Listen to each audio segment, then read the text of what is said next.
So, welcome. My name's Arian Radmand from IgnitePOST. I'm here with CJ Forse from Vulgar. Welcome, CJ. Thanks so much for joining me. I am so excited to have this conversation. I'm super excited as well. So CJ and Vulgar is one of IgnitePost's newest partners. And so what we wanted to do is create a little bit of a spotlight and highlight them and kind of what they're about. So CJ, can you kind of take it away? Start by telling me, a little bit about who you are, your background, and then we'll get into it. Yeah, sure. So I started about a decade ago in the ad agency world, creative ad agency world. Did a lot of direct response stuff too. Then I left to start my own e-commerce company, and I used to call myself like a recovered ad agency guy. But then once I was running my own e-com company, we were able to scale that, get it into Target, CVS, #1 on Amazon, and encountered personally all these challenges.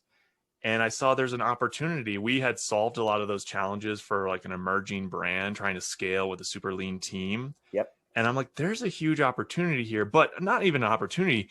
There's so many brands like ours that need help with marketing. And so that's kind of the quick genesis story behind Vulgar. Vulgar is an agency it's built out of my own frustration as a marketer and an emerging scale up.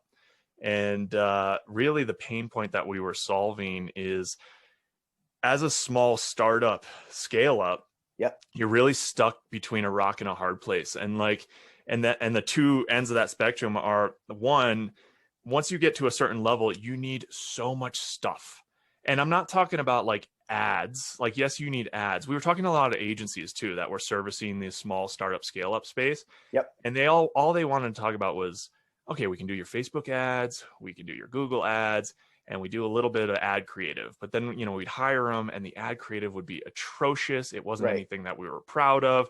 And then you add on to that pain was, well, we need a lot more than ads. We need emails, customer testimonial programs. We need product review programs. We need a lot of stuff to scale the actual business. Right. And these agency partners that are traveling in these scale up startup circles, they just don't offer that because they're lean too. Right. So then we're like, all right, we need to solve this. And that's like a 4 to 5 person team that as a scale up startup, you can't afford a 4 to 5 person marketing team. So we were left, haphazardly working with the gig economy and freelancers and they're great, but they come and go and they get jobs and all this. Right. So we had to get really, really good at standard operating procedures process. And we did, and we cracked that code. So, and we're able to bring on the right people who are in the right kind of stage in their life to be part of that virtual team. And essentially that team became Vulgar. When I was in the startup game, basically on the daily basis, the things that we were making all the time, ads, emails, landing pages. There's a bunch of other stuff that you need to make, maybe there's sales sheets, maybe, you got a wholesale program, but those were the core 3 levers that we kept pulling on.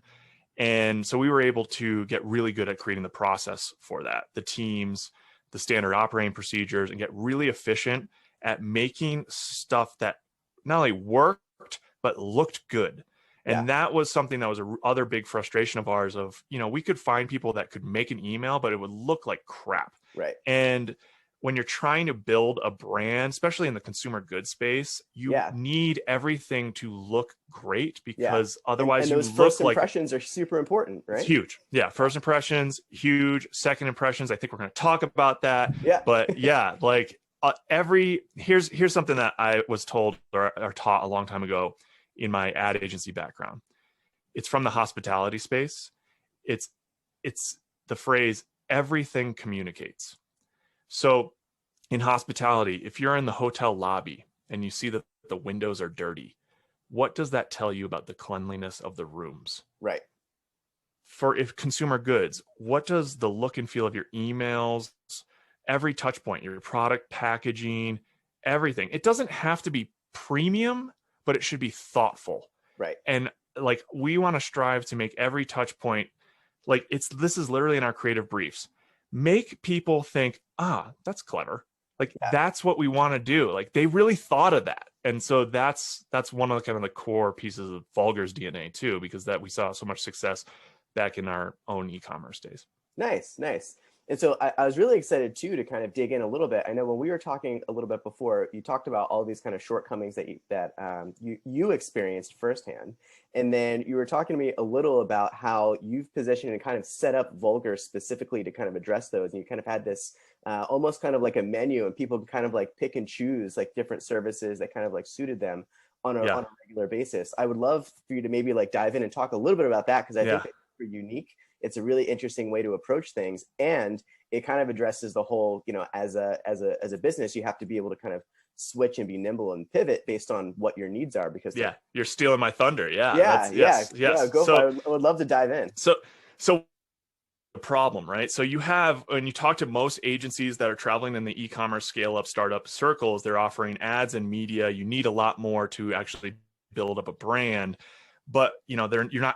The rub is nobody's offering that, or you have to go find a whole nother partner. So the solution to that, Vulgar solution, is we use a credit-based system. So we do creative production, so shooting the videos, the stills, the images, but I call those just the ingredients, right? A photo is not an ad, a video is not an ad, it's just a thing, right? It's a piece of it.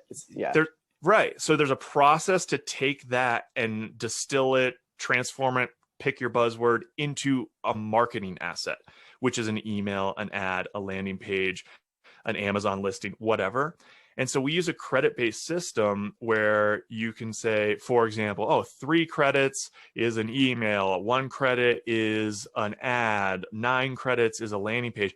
And so every month, what we're doing with clients is we're taking a look at their business, their customer journey, their funnel, whatever, and we're making recommendations of like, hey, here's where we should allocate those credits this month. Are you okay with that? Or maybe that in that conversation might pop up like, oh no, we're running this co-branded promotion with this other brand. We really need a couple emails for that. Let's put a couple credits there. Great. So that credit-based system allows us to we go where the pain is in the business, or where the opportunity is, if you want to put the positive spin on it. Makes sense. So it allows that flexibility that back in my past we could never find unless you're talking to a quote full service agency, which now you're talking Madison Avenue prices, and we couldn't afford that. So, or you're talking to a design agency, which can make things look really pretty, but they're not strategic at all. So that's the niche that Vulgar sits in.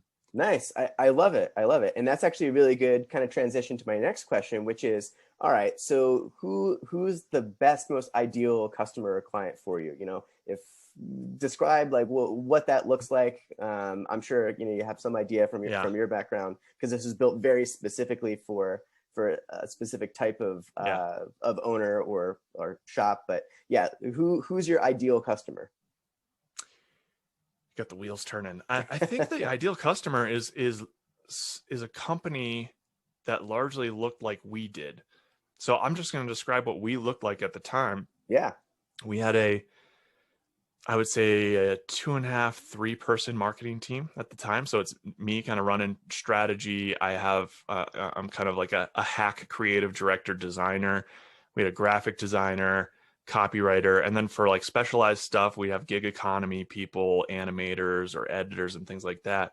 So think of like a 2 to 3 person marketing team. Yep. But you need 4 more people. Right. Who's the ideal client? The ideal client is that small marketing team, 2 to 3 people. They're savvy. We want to work with smart clients, good marketers who know what they should be doing, but just can't get to it. So maybe they have a to-do list like a mile long, and they just can't get through all of it. There's no shortage of ideas. A great example of that is like landing page optimization. Right. So like every marketer worth their salt knows that they should be optimizing their landing page, A/B testing, trying messages, trying different images.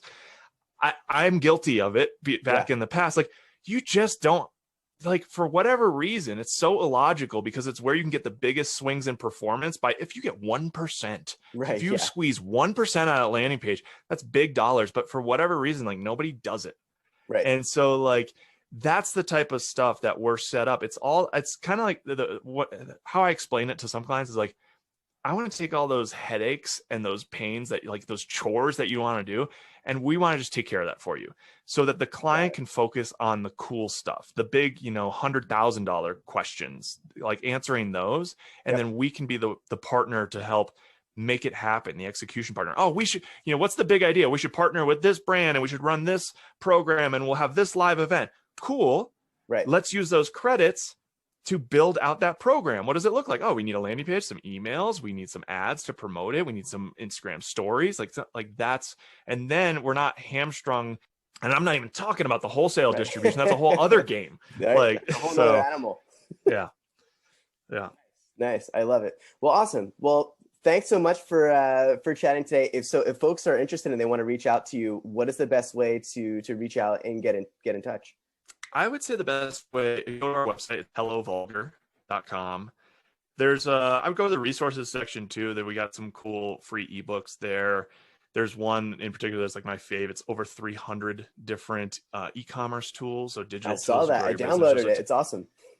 Yeah, it's like basically that's a child out of all the bookmarking over the last like 10 years. So I'm a bookmarking freak, and we took the time to put those all into an ebook. You guys are highlighted in there.